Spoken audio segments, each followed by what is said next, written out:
Welcome to the Practice Brave podcast. I am the host, Brianna Battles, founder of Pregnancy and Postpartum Athleticism and CEO of Everyday Battles. I'm a career strength and conditioning coach, entrepreneur, mom of 2 wild little boys, and a lifelong athlete. I believe that athleticism does not end when motherhood begins, and this podcast is dedicated to coaching you by providing meaningful conversations, insights, and interview topics related to fitness, mindset, parenting, and of course, all the nuances of pregnancy and postpartum. From expert interviews to engaging conversations and reflections, this podcast is your trustworthy, relatable resource for learning how to practice brave through every season in your life. Hey everyone, welcome back to the Practice Brave podcast. Today I'm here with Joel Jamieson, and we're just going to be talking about sports performance throughout the lifespan. He is a coach who works with a variety of people and has been in the game for a while. And I love bringing on different coaches who could just share their experience of being in this industry, coaching a variety of people, and kind of extracting different themes that you see as a coach so that we as coaches, athletes, and parents can do a good job of supporting people across their lifespan in terms of like health, sport, and activity. So Joel, thanks so much for being here. No problem. Glad to be on. Yeah. And we got connected through Andrew Coates, which I feel like it's like our due diligence to give him a shout out because he's like the ultimate like matchmaker of people that have similarities and different things in common. So thank you, Andrew, for connecting us. So Joel, give us a little bit of your background as a coach and just a little bit about who you are. Yeah, sure. I've been doing this for 20 plus years now. I'll try to keep it sort of shorter than that. But I started coaching in the early 2000s. I started out at the University of Washington under a great strength coach named Bill Gillespie. Went to spend some time in the Seahawks with him and another good coach named Kent Johnston.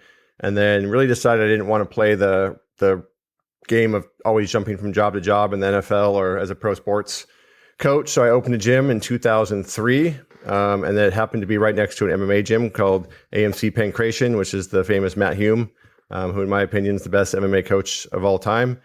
And really quickly, I started training a lot of fighters. Ivan Salaverry was the first one I worked with.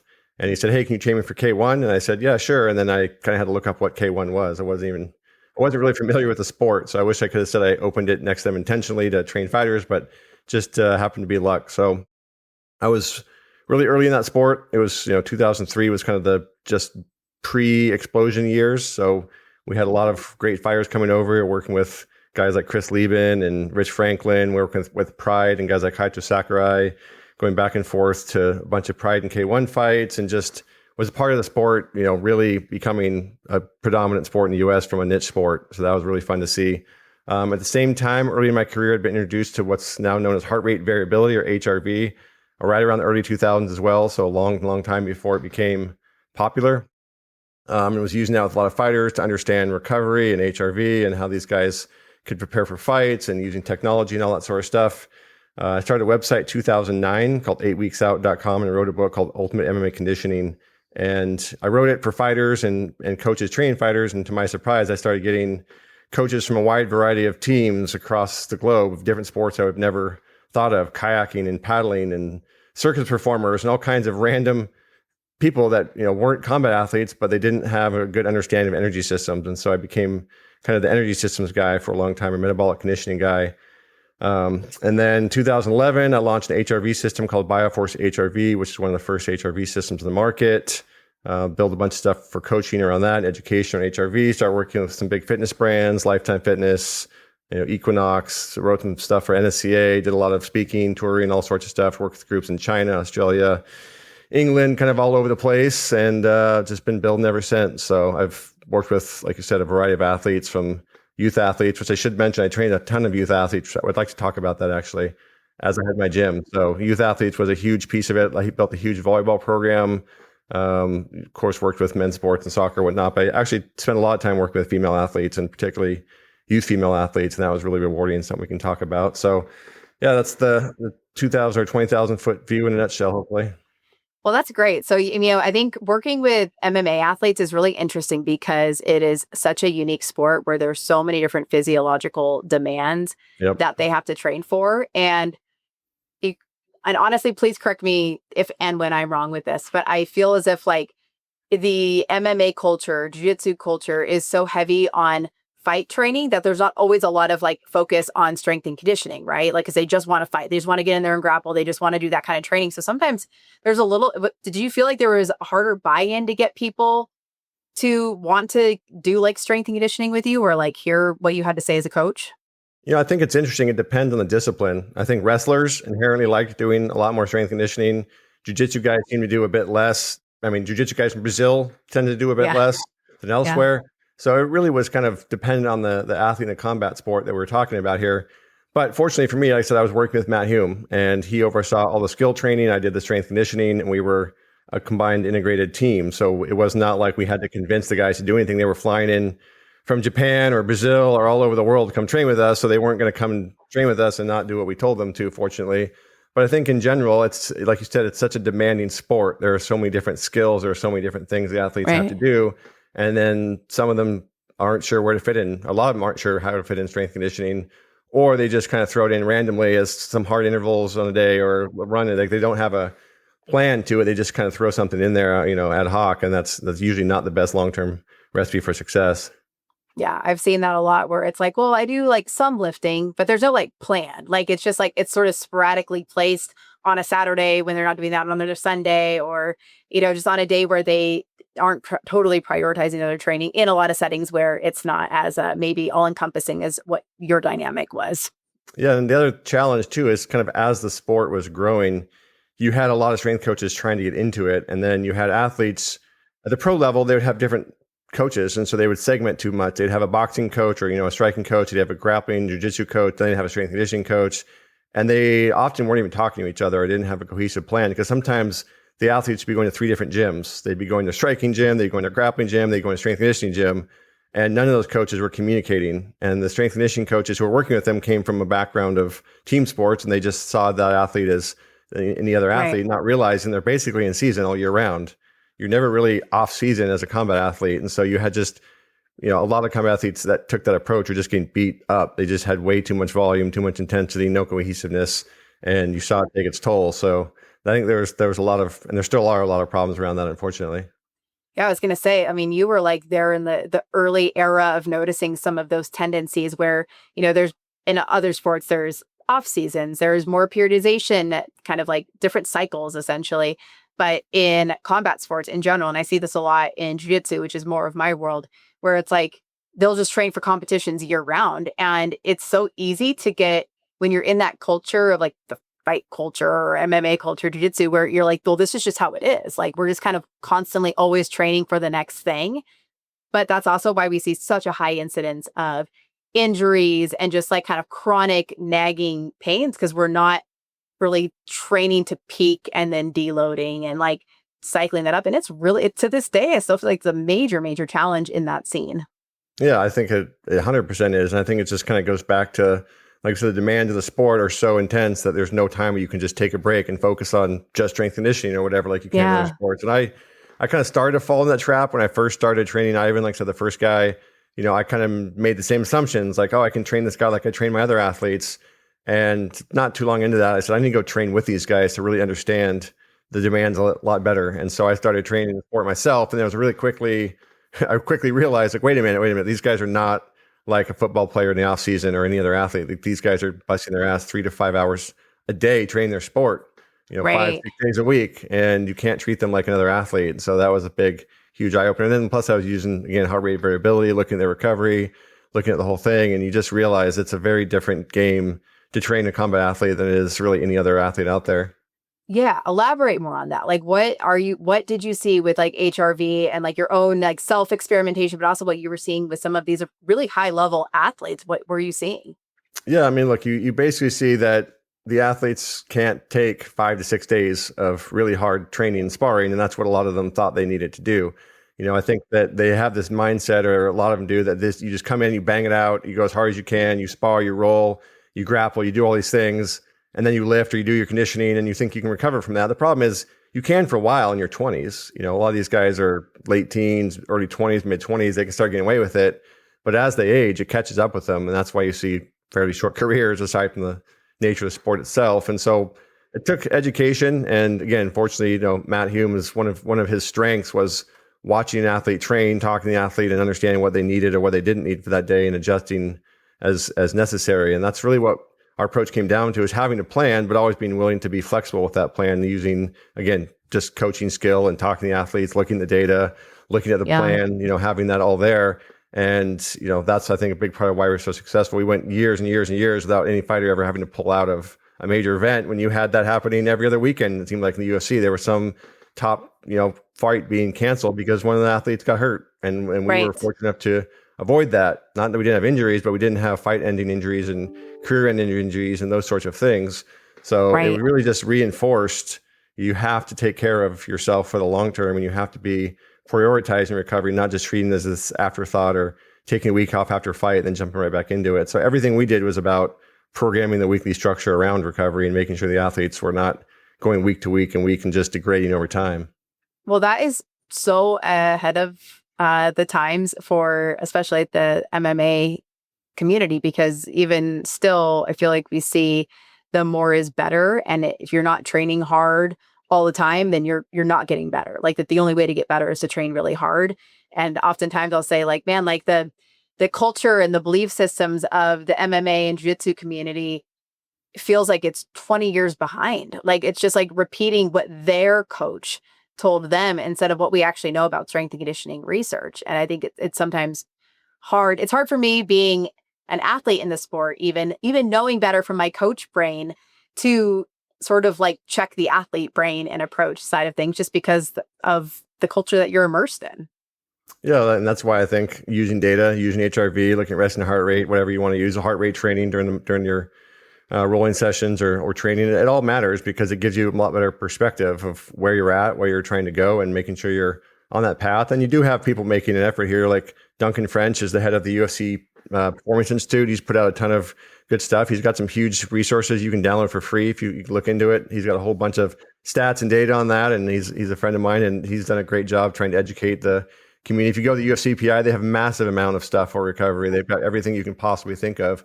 So I think there has been a greater emphasis on it at the top level, at least. Maybe it doesn't trickle down to the younger levels. But I used to tell people, I mean, we had world champion athletes, and we really never, except for very few weeks of the year, they've never sparred more than twice a week. It was Tuesdays and Saturdays. That was it. Those were the sparring days. Other than that, it was skill, drills, strength conditioning, everything else. And then you go in these other gyms, they'd be trying to spar 5-6 days a week. Like that's just not, like you wouldn't go to an NFL team and watch them, do full contact practice right up until a game. In fact, they don't even do real full contact at the NFL level. They just play the game, and that's their contact. So yeah, it's funny that you say that, like, because you're right. Like top level, I feel like they have a lot of great support. They have a lot of great minds behind this. They have that research and that insight where they're getting, they just have that info.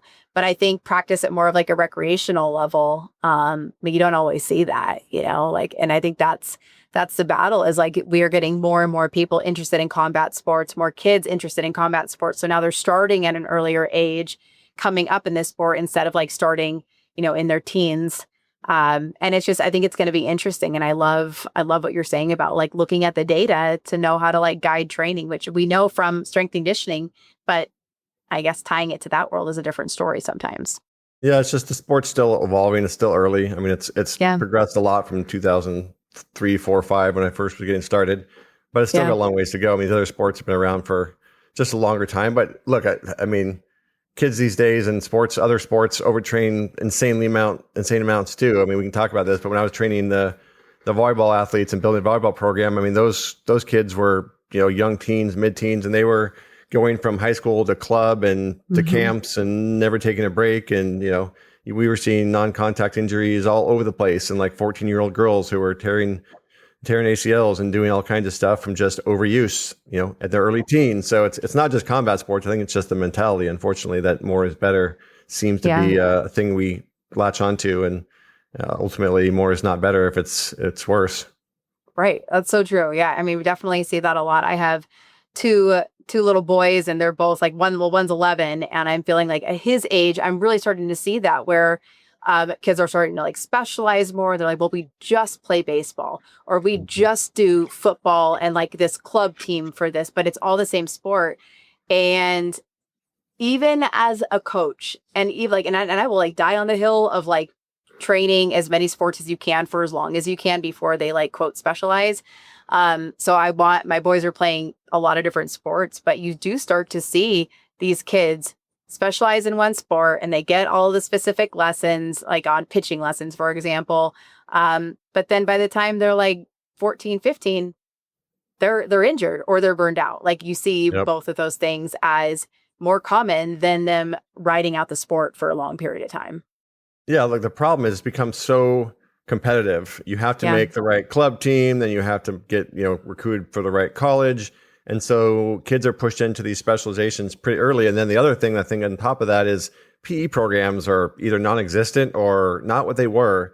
And the Right. problem is there's a difference between skill and then general athletic development. Like kids don't ever really get taught how to run. They don't get taught how to land and jump. They don't get taught how to change direction. They don't get taught these fundamental skills. And so you get them playing volleyball or playing some sport their whole life, and they've never developed basic athletic movement. And that's the thing. I'd get these volleyball girls coming in, we would film them, and we'd look at their mechanics for landing, jumping, moving, and they just had no idea how to land. They didn't have the great hip strength. They didn't have good core strength. They were just a mess. And you could see every time they were landing, they were just destroying their knees and low back Right. over and over again because no one taught them how to land.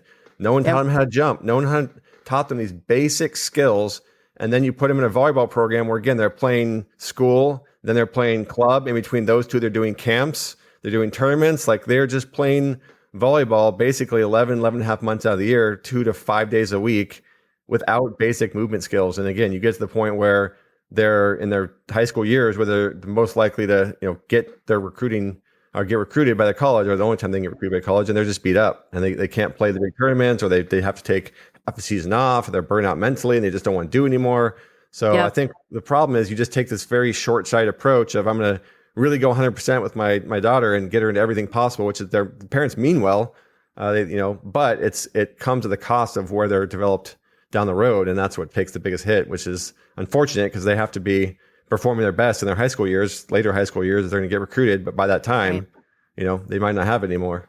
Yeah. I mean, it is so true. And I worked, like my previous life before getting into working with like female athletes and pregnant postpartum athletes was working in collegiate athletics, both in strength and conditioning, but also with water polo athletes. And you would see like the best athletes played multiple sports for a long period of time. And that was also a sport where they didn't grow up playing water polo. It was still like a newer sport. So you didn't have girls that had started playing at 5 or 6 years old, like you do in soccer and volleyball and softball and all of these things. And it's like just trying to preserve that longevity of the sport, and not just of the sport, but like, again, I'm working with women that are, maybe closer to their 30s and still wanting to be athletic, but now they have like this whole previous life of like sport injuries and belief systems attached to like what their gymnastics culture was like, their dance culture, what their, what their collegiate coach said to them. And that's all followed them throughout their lifetime. And it's like, now as coaches and parents, how are we changing this next generation of like training approach on behalf of what their future looks like, both like their athletic potential, but just their athletic enjoyment across the lifespan, Yeah, look, I think it's hard, like I said, because it's become so competitive. Just making club teams in different sports is competitive. And so you want to give your kid the best possible advantage to do that. And so you think, well, I'm going to get him some specialized training. I'm going to put him in this camp. I'm going to hire him a special coach. And you're going to do all these things to give them an advantage. And maybe that does give them an advantage in the short run. But again, it can come at the cost of their long-term progression, their long-term ability to stay healthy and play. And so it's a hard choice. I think parents have it, you have to really think hard about what is right for your kid and whether or not that extra practice now or the extra training, the extra camp, the extra coaching is going to pay off in the long run, or there's a better approach. So I don't think there's easy answers. You sometimes do have to sacrifice maybe the immediate development for the long-term development, but that's a hard thing to do. It is hard. Like I said, like even like being like, I feel really convicted in like really just trying to support overall athletic development. Like I want them being athletes first and then good at the sport second. And it is all very transferable. Like they started jiu-jitsu at 4, and that's one of those sports where I see that carryover into their movement patterns and just like knowing how to fall. Like if they're playing football, like knowing how to fall, knowing how to hit, knowing how to get hit, being able to like protect their neck, like little things, but that are also ultimately big things in terms of them being overall like well-rounded athletes. But it's harder the better that they get, the more involved they get in sports, where it's like, well, they want to do travel, they want to do club, they're getting asked to participate in these things. And I'm just like, not yet. Like, I know there will be a time for that, but I am trying to extend this period of time where they can keep doing jiu-jitsu year round, like sprinkled in, but doing like football, baseball, and basketball, and just kind of like cycle these things through so that each sport kind of helps develop the other sport. What are your thoughts on that? You know, because I think it's hard for parents to know like what to do, and, you know, coaches want to do better. I think for long-term development, you know, you do want them to do as many different skills and as many different movements in sports as possible for long-term. Now, and again, I think the problem is in the short term, there is no doubt that if you specialize, you're going to be ahead of the game than someone who doesn't play a sport as much. Like in the short run, you are going to be less developed, but you just have a much better long-term I would say opportunity to continue to develop and be better across not just your school age, but the rest of your life. I think the problem is, and this is maybe going to sound harsh, but there are a lot of parents who think that their athletes or their son or daughters are just better than they are. I hate to say that, but the reality is there's only a certain percentage of athletes who are going to get college scholarships, and there's even way fewer than that. They're going to go on to have an actual career in that sport. And so, you know, far too often you see these parents, and I hate to say it, but their kids they're not athletically gifted enough to be at the D1 level or even the D3 level. They're not going to be a professional, whatever athlete they are.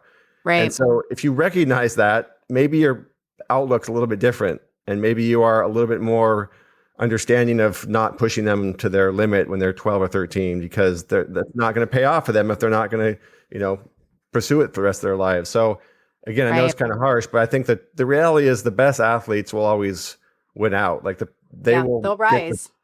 They'll get to the top, and you will know, like realistically, if your son or daughter is the top, it'll be obvious because they will be recruited everywhere. They will be better than everybody else from almost the beginning. Like most of the really good athletes that I've seen, they were always really good athletes. They were always better than the rest of the kids they were playing against. They were playing up 2 or 3 levels because they just were better. They had better genetics. They had better whatever motor skill development from the very beginning. So if your son or daughter just doesn't have it, that's fine. But just, you know, maybe have that perspective and make sure that they're enjoying the sports and they're trying different sports and they're doing it for fun, not to try to, you know, be the best there ever was or the best that's going to, you know, get them to the college level. Just enjoying the sport. And then if your kid or son or daughter does rise to the top, then maybe you take a slightly different approach and be a little bit more aggressive on the coaching. But I've just seen so many athletes. I'm like, this kid is never going to be, you know, a college level athlete or a pro athlete, and they're being trained like one. And, you know, I'm going to do my best to keep that athlete healthy and make their career better. But, you know, I would never tell the parent, like, hey, this kid is going to be the next world star. Like, I was honest. Like, I tried to be a little more sober in my assessments with people of what the potential was, so they had a little bit better understanding. But, you know, I think the long-term plan starts with what is the goal here, and being realistic with those goals is an important part of that.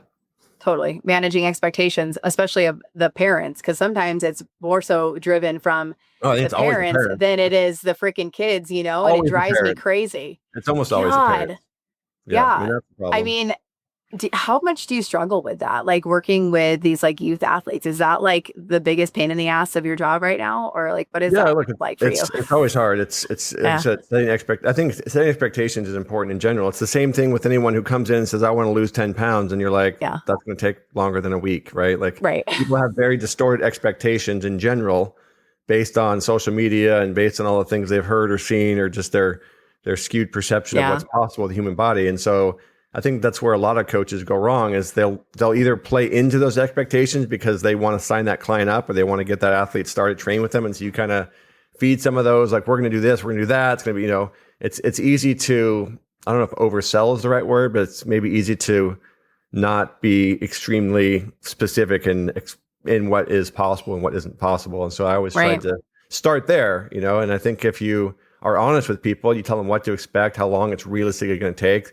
you know, how hard it's actually going to be and what the path looks like, you're just much more likely to keep somebody than if you tell them, hey, in the next 4 weeks, we're going to take 2 inches off your waist and add 5 inches to your biceps, some nonsense. And that doesn't happen. You know, they fall off and they're going to go try to find somebody else who's going to make them promises. So I just think transparency and honesty is a really important part of getting buy-in and compliance and keeping people happy and doing your job. No, I definitely agree. And I think, there's a space, and I want to get your insight here, but for the kids that maybe they love volleyball or they love baseball, and that's the sport that they're wanting to do more of. Do you feel as if strength and conditioning then has to become a huge priority for these athletes since they're getting so much volume of their sport? Yeah, absolutely. Like I said, I think the thing is in all of those sports, they're teaching skill, right? They're teaching Right. how to hit a volleyball. They're teaching how to hit a baseball or catch. They're not teaching basic athletic movement. It still kind of boggles my mind. Yeah. Nobody teaches a kid how to run. Their Dude, I running know. mechanics are just not taught. Jumping I know. mechanics are just not taught. Rotational skills, like I basic know. movement patterns, are not taught anymore. They used to be developed to some extent through PE programs that were some better than others, but fundamental movement and athleticism is not developed anymore. And again, Yeah. the reality is too, like a middle school volleyball coach has no clue how to teach sprinting mechanics or jumping mechanics or change of direction or landing, or they have no idea teaching you that. They're just teaching you how to hit a volleyball or how to serve or how to return or So whatever, like true. pass. Like that is missing. And that's where strength conditioning should play a role, is developing not just the physical, fitness, but the actual basic movement skill and movement patterns that Yeah. transfer into every sport. And I think that's the biggest thing to keep in mind. Yes. I mean, there's so much truth to that. And I think sometimes we hope that sports will be the thing that instills it enough. But oftentimes you're right. Like, who's actually running this basketball practice for these Yeah. 7-year-old kids? And they're not going to be teaching change of direction and just better movement patterns and landing skills. So they, kids look like a bunch of awkward baby deers out there. And then you add on the cultural side of, not only has PE been removed in a lot of places, or it's not as frequent or not as prioritized, we also have a generation of kids that are being raised just to be a lot more sedentary in general. So even their basic play of just playtime with the neighborhood and Yep. just with friends, that has been so incredibly limited for so many kids too. And I think that's created a culture of unathletic movers where that's not even being developed through play, nevertheless through specificity. Yeah, no, 100%. I mean, I hate to point a finger at social media, but I don't think social media has Oh done yeah. most kids a favor. No. It's eliminated a lot of person to personal skills. It's eliminated a lot of kids just getting together and playing and doing things that, that used to do. Now they're just sitting there on their phones playing games or talking to each other or whatever, who knows. But it's unfortunate because I grew up without a phone and without a computer and all those things. And you had to go see if your friend was home by knocking on his door and maybe calling his parents. Like there was no other way to find out they were there than to go to their house or Yeah. to go join the local basketball game down the street or whatever. So yeah, it is unfortunate. Again, I think parents have a harder job than ever. Yeah, I'm But trying to facilitate a 90s childhood here, because I will absolutely, my boys will not be having phones for a very long time, zero social media. And they have, thankfully, neighborhood kids that they can play with. And they make up games. They're on the trampoline. They're playing constantly. So I'm get out of the house. You cannot be in the house on screens. It's not happening. And trying to facilitate that. Yes, because I don't want them to just be brain rotting, but because ultimately I know these are just learning to play and creating activity for fun, where it's just for fun, not even for practice or for sport, that they're using their bodies for fun. That's the thing that ultimately creates better movers and better little athletes as they age up. yeah, 100%. I mean, that's what it should be about as a kid, right? I think if the kid loves the sport, then you start going more into it. But again, that starts with them having fun, enjoying time with their friends, being outside, doing all those things, and then everything progresses from there. So unfortunately, it's not like that a lot of places, but that's a choice that No, and that's the thing. parents I can make. realize maybe that's common sense for us, where we've worked with a lot of different people. We've sort of seen it all play out, right? I think that's we can zoom out, because we're I've seen that 20-year-old athlete. I've seen that 16-year-old athlete. I've seen that 24-year-old athlete, and the trajectory of their different experiences and approaches. And it's so it's common sense for us, but it's not really common practice at all anymore for raising this next generation of kids in sports and just helping them develop athletically, and while still enjoying the sport and, riding it out for as long as they can.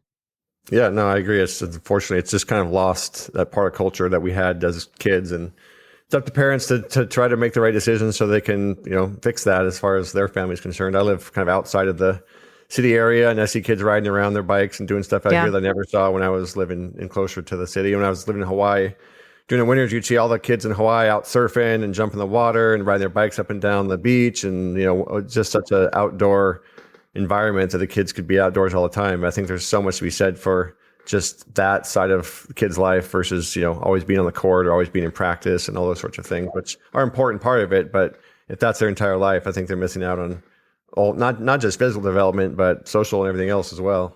Right, which is also a huge part of being successful as an athlete is having like the interpersonal skills to be able to have conversations with your teammates, being a good teammate, being somebody who can have a conversation with your coach. And like that part is also sort of like, and it's interesting, like seeing this all from the scope of being a coach first before I became a mom. And now that I see my 11-year-old, I'm like, oh my God, like you just start to see the differences among kids. Like at this age, I feel like it's really kind of been exposed, like just all the different influences that, these kids have on them and who will rise not just from their physicality and their athleticism or their interest in the sport, but also their ability to be like a good teammate, their ability to be a good communicator, their ability to like interact and just like be part of a team or know how to be competitive, know how to lose, know how to win. Like it's so much of that. And it's been really interesting to observe. Yeah, I imagine. And the other thing too is it comes down to the coaches that your team or coaching the teams that they're on. That's part of the hard thing too. Is you assume that like the best teams always have the best coaches. You want them there, but that's not always the case. Sometimes the lower teams have amazing coaches. So I think it's important. Don't just consider the team selection based on like where that team is ranked, but who's coaching them. Get to know the coach and see if that's somebody that you actually want influencing your son or daughter, because they do have a big influence over them and they have a lot of time spent with them. So it's important to, talk to other parents and look around and find out who the coaches are that everybody loves and thinks is a great coach versus maybe who are the coaches that maybe are more competitive or more successful, but maybe they're not actually the one that you want your son or daughter being coached by. Yeah. Amen to that. Okay. So you have done a variety of different like coaching efforts, from working with a lot of MMA athletes to youth athletes to HRV, and kind of like getting into that, like that world, writing a book, presenting different organizations. You've done a lot over the span of your career. What does it look like for you now? Really, I'm just continuing to try to educate on the highest level possible so I can kind of help share what I've learned over the years and decades of doing this now to more people like your audience and everyone else, and just sharing that. I'm working on a bigger comprehensive course on heart rate variability. I think there's still a lot of misinformation out there about how to use data and how to use heart rate variability in particular. So I'm just working on continuing to educate coaches. I've had about 20,000 coaches go through a certification course I have on conditioning. So I'm working to expand that, working with bigger gyms and building their educational courses out. So really, to me, it's just trying to pass on what I've learned over the years, and the more people I can pass it on to, the better. And then I also say that now I'm in my mid 40s. My own perspective has changed from, performance as a 20-year-old to staying alive as long as possible as a 45-year-old and slowing down aging as much as possible, which is a goal that a lot of people have. Obviously, these days, I think there's been more talk about VO2 max and zone 2 training and recovery. I think that's been a big topic lately. And so I'm really trying to expand on that, because that's also where I'm at personally and what I'm diving into as I age. And so, getting into those sort of topics are a big part of what I'm doing now as well. Oh, interesting. And most of your business is online then, and like trying to like funnel people to the certification? Yeah, I've got a certification course. Like I mentioned, I have some other courses. I have an app called Morpheus, which is my HRV app. That's heart rate variability and heart rate training. So building that platform, and coaches can use it with their clients and monitor their data. So it's just kind of this big picture of helping people understand the intersection between conditioning, recovery, and then either performance if they're an athlete, or health and longevity if they're not. Yeah. Okay. So like walk me through that, because we have a lot of different listeners, a lot of different coaches, but a lot of different athletes. And so I want you to explain to me, if I'm a coach and I'm working with somebody and I would love to incorporate more like heart rate variability and just understand that more, what does that process look like? Just like walking through it from me as a coach, but also the athlete experience, and like, what are we measuring? What are we looking at? And then what are we doing with those results? Yeah, that's a long topic right there. But it is. I'm going to give you the pieces of that here. So without going too deep into science, heart rate variability is a way to monitor the stress on your body, and most importantly, your body's response to the stress of the world around us. And so we tend to think of the workout as, the only major stressor on us, but it's not. There's massive stress from our daily interactions with other people and the world around us, to our nutrition and the environment and our sleep, and all these things impact our body, right? And the whole purpose of training from a health and longevity standpoint is to make our body more resilient, to help our body be able to cope with that stress more effectively. Because over the course of our life, our body starts to degrade its ability to deal with that stress effectively. What I mean by that is, if you think about how you respond to getting sick or injured when you're 20, it takes, I don't know, a few days and your cold is gone, your flu is gone, or your injuries are healed, or you don't get injured. Then you get in your 30s and it might take a little bit longer. Then you get in your 40s and it takes a little bit longer. And you start to realize the body just doesn't repair itself as quickly. It takes longer to get over everything. And then you start getting more injuries and you start seeing these things just take a lot longer and feel a lot worse than they did when you're 20s. And that happens because our body's adaptive machinery, the way that we adapt to the world around us, repair ourselves and get stronger and train and improve, it just all gets worse. The metabolic machinery that does that slows down and it doesn't get it's not as good. So the reason that we train is to prevent that, to slow that process down as much as possible. So that means we're using stress as a way to make our body better at dealing with stress.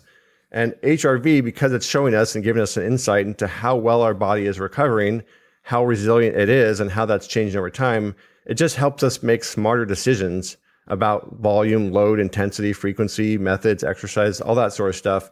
And just as importantly, it helps us understand the interaction between our lifestyle variables, our sleep, our nutrition, our mental stress, and our training variables, which are not disconnected. They are entirely connected because they're all different forms of stress. And so we can use it from a couple of perspectives. One, we can look at a daily, I'll get into the science of like the measurement stuff in a bit, but we can use it from a daily standpoint to say, where is my body at? Is my body starting to get run down? Is my body a bit fatigued, or is my body ready to go? And then we can use that information to just say, hey, should I dial it back today? Should I go 100%? Do I need a day off? And just kind of asking ourselves the question of what's the most appropriate level of training today for me? And or, man, I really didn't get enough sleep tonight. I really need to get more sleep tomorrow because I see the effects of poor sleep from the previous night, and looking at those lifestyle variables. So we can just use it to be smarter in our decision-making process on a daily basis. And over time, that adds up a lot.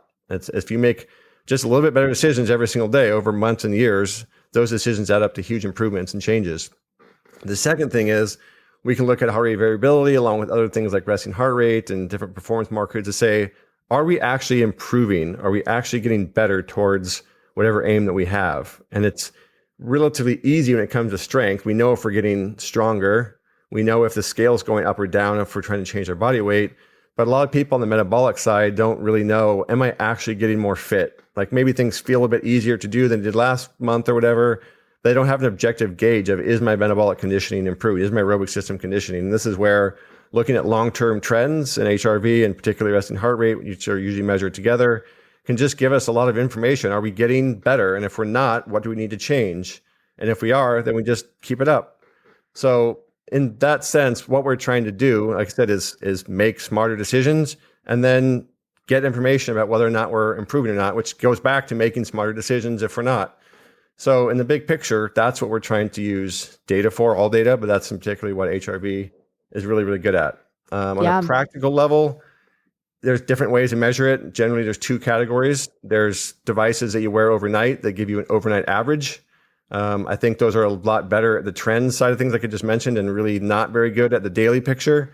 And then there are ones like my app, Morpheus, which is where you spend about 2.5, 3 minutes a morning measuring your HRV, and you're getting an actual number that's based on where you're at right now. And it's kind of the same concept as if you were to weigh yourself throughout the day and take an average versus weighing yourself first thing in the morning. Now, I think that if you weighed yourself every day an average, you'd probably get a long-term trend would change, would be meaningful, but that daily change might not be as meaningful because it might just reflect what you ate for that particular day. So you spend, in my app and the way I've always done HRV and where the majority of research has been done, you spend a few minutes in the morning, you measure HRV, and then you use that information to, again, to say, hey, what's the best thing for me to do today? Is if I had a hard session planned today, is it a go, or should I maybe dial it back a bit? Or, am I good to go? It just helps you dial in that daily session. And so every morning, just practically, I measure my HRV, I weigh myself, and I measure my blood pressure. And all those things give me a lot of tools to make better decisions. And ultimately, that's what training comes down to. It's just the decisions you make every day, all over and over again. That's the difference between getting great results and completely falling flat and not. Yeah, I haven't. I'm so curious to test this on different like pregnant and postpartum athletes. Like I would be really interested to see what the trends are. Like I know it probably have some hypothesis with like, postpartum mom is probably not looking too great. But yeah, I think this would be really interesting. Have you worked with that population at all? And or have you Yeah. noticed anything? Yeah. I mean, in general, you tend to see HRV decline during a pregnancy because they're producing more energy and they're breaking down a lot of energy to give to the baby, obviously. And that's part of what we see in HRV.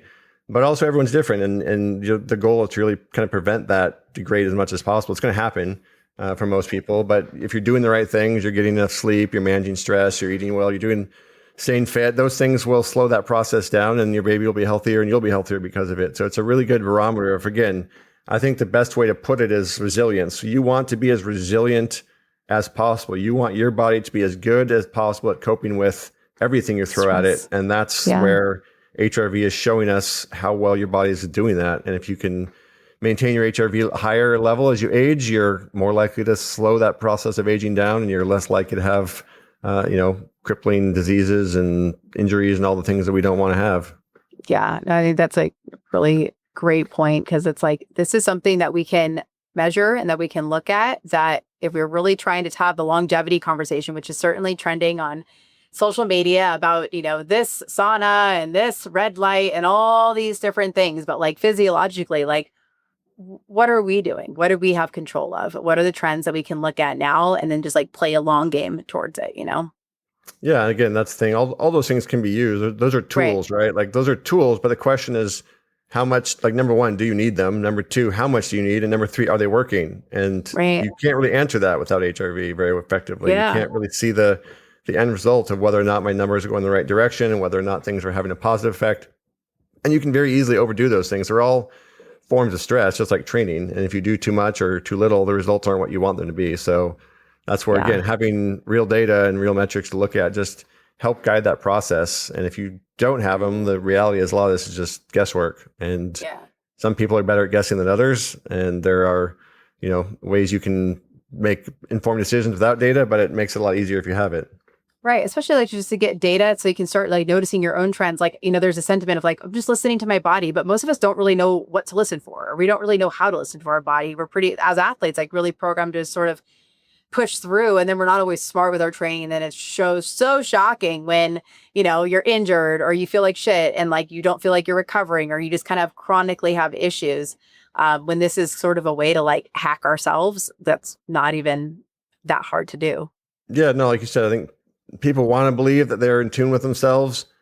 And I would say most people are not. And even then, I would say that by the time that you feel something that's very noticeable, it's kind of past the point where you could have prevented that. So, and even some things just don't really correlate. It's like we have this assumption that like being really sore is going to reduce your performance. But if you look at all that research, muscle soreness and performance are not really very well correlated. People can be sore and still perform at a very high level. So these things that we think might be indicators aren't always the best indicators, and our ability to judge those things and make decisions from them are not always very good. And like you said, people have this mindset of, more is better regardless of whether or not I'm feeling good is the right way to go. And then I would also say people vastly underestimate the impact of lifestyle, and they somewhat over impact the workout or overestimate the workout. And what I mean by that is workout's an hour a day, maybe it's 2, depends what you're doing, maybe more sometimes. But the rest of your day is 22, 23 hours. It's a huge influence. The amount of sleep you get, the sleep quality, the food you put in your mouth, the things you're doing in between the workouts, and the mental stress comes along with it. All of those things add up. Those are a massive, massive factor of how your body responds to the workout. And that's really, for a lot of people, I would say the limiting factor, because you don't make training, you train and then your body isn't instantly better during the workout. It's the hours in between the workout where your body has to adapt and improve. And what you're doing in those hours is what dictates whether or not that happens. It's not a given that every time you work out, your body's going to make itself magically better. If you're not doing the things you need to, getting to sleep, dealing with mental stress, all those sorts of things, if you're not doing those things, then the body's not going to respond the way you want it to. And those hours are hugely important. Lifestyle is again, like, the easiest way I would say it is, for a lot of people, lifestyle is the single biggest limiting factor, not the workout. Because I don't care how hard you work out if you don't recover from it in a positive way, because you didn't do the things that you should have done. You didn't get enough sleep. Maybe you had too much to drink. Maybe you were stressed out of your mind at work. Maybe you were, who knows, lots of things happen in life. But it's the lifestyle that sets the result of the workout. And that's something that HRV very clearly shows people. And that's another important role for it. Yeah, that's a really important point.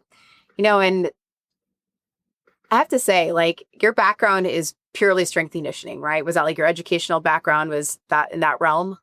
No, not really. No? Okay. You just got into the strength conditioning world early on. Yeah, I mean, I grew up lifting weights and loving that side of it, and then was an athlete in high school and played briefly college football. And then I always loved the training side of it, and I was always trying to dissect it and read about it and understand it. And maybe it's just because I want to get faster results, but I just always liked the end of it. And so I've just been fascinated throughout my whole life and done different things to learn about it. You've gone like outside the box of traditional like strength conditioning. And I think that there's so many people that enter this realm of like, oh, I'm going to work in, the private sector. I'm going to work like collegiate athletics. I'm going to work here. I'm going to do this.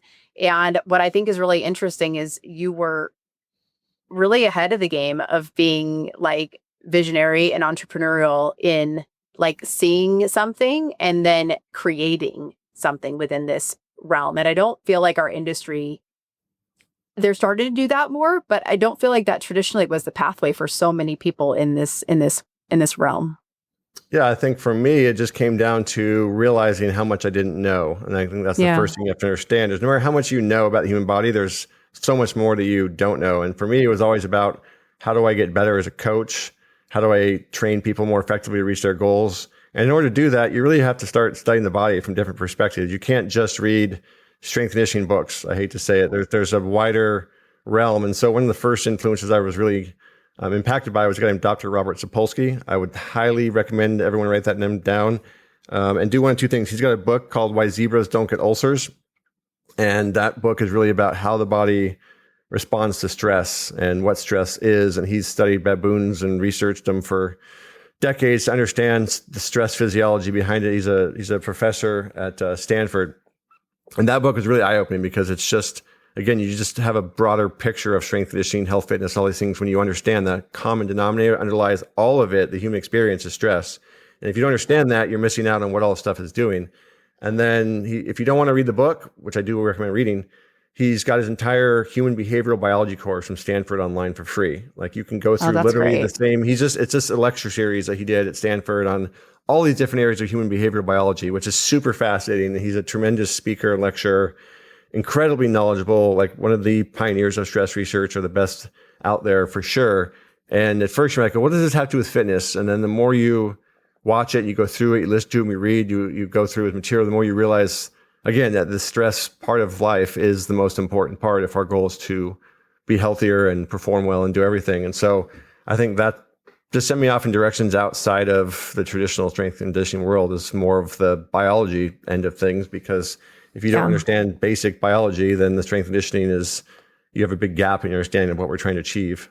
Right. So much of this stuff, I feel like good coaching is just like you're connecting dots from lots of different fields. Like you understand like the psychology, you understand like the physiology, you understand the performance side of things. Like you work with a variety of humans and realize like there's not necessarily like one set formula that can be applied to everybody, but you can look for like common themes, common trends, and then use like data like HRV to help kind of connect dots on improving your coaching, but also improving their experience, regardless of what their goal or need is.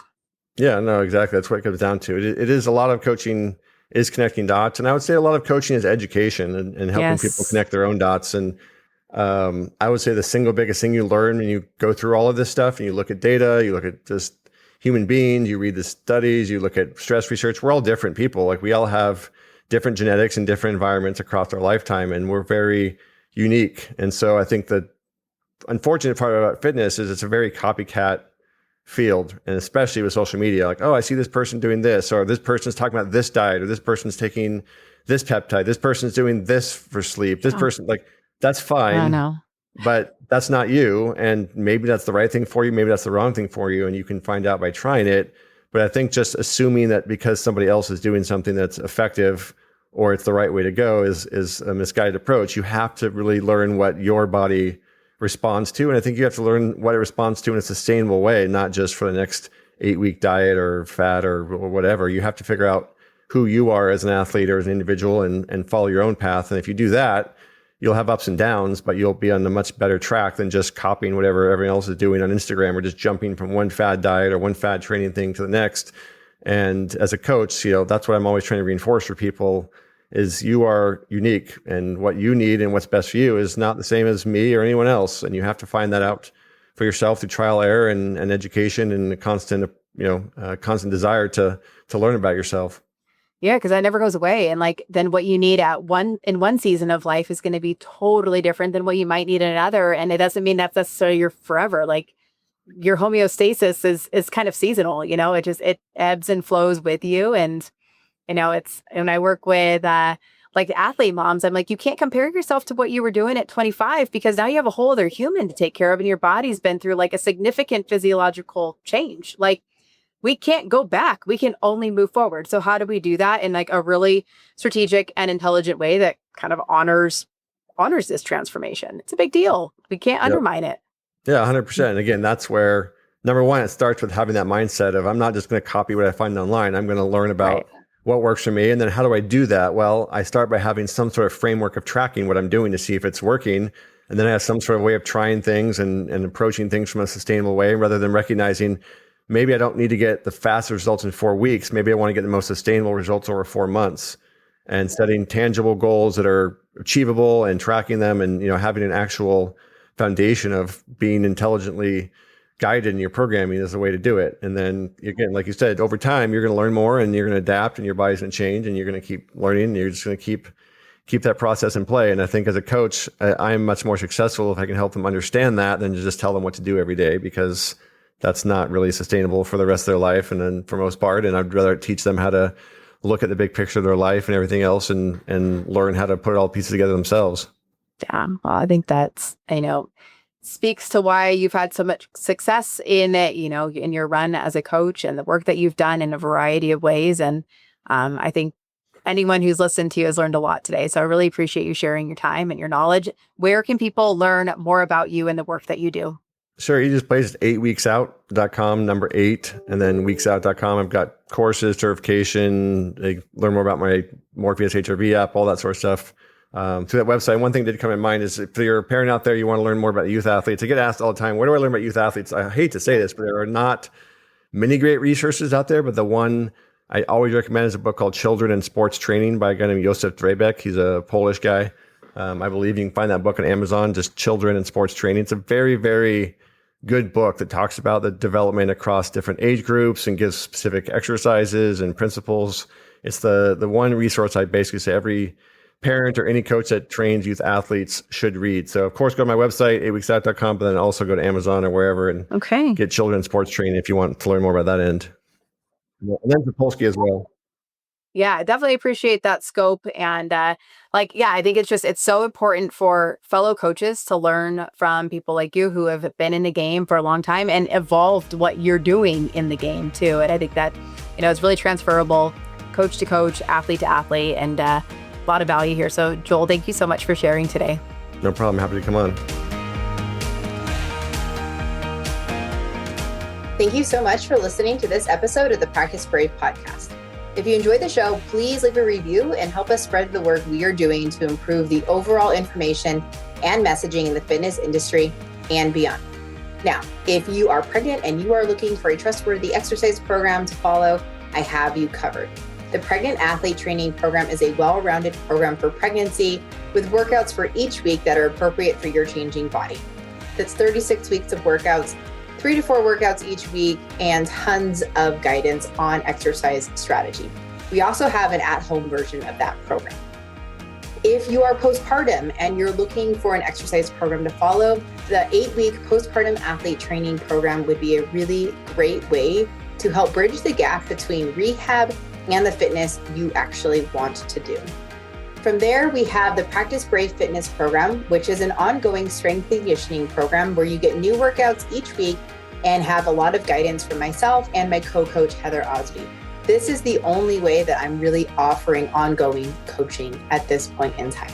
If you have ever considered becoming a certified pregnancy and postpartum athleticism coach, I would love to have you join us. Pregnancy and Postpartum Athleticism is a self-paced online certification course that will up-level your coaching skills and help connect the dots between pelvic health and long-term athletic performance, especially during pregnancy and postpartum. Become who you needed and become who your online and local community needs by becoming a certified pregnancy and postpartum athleticism coach.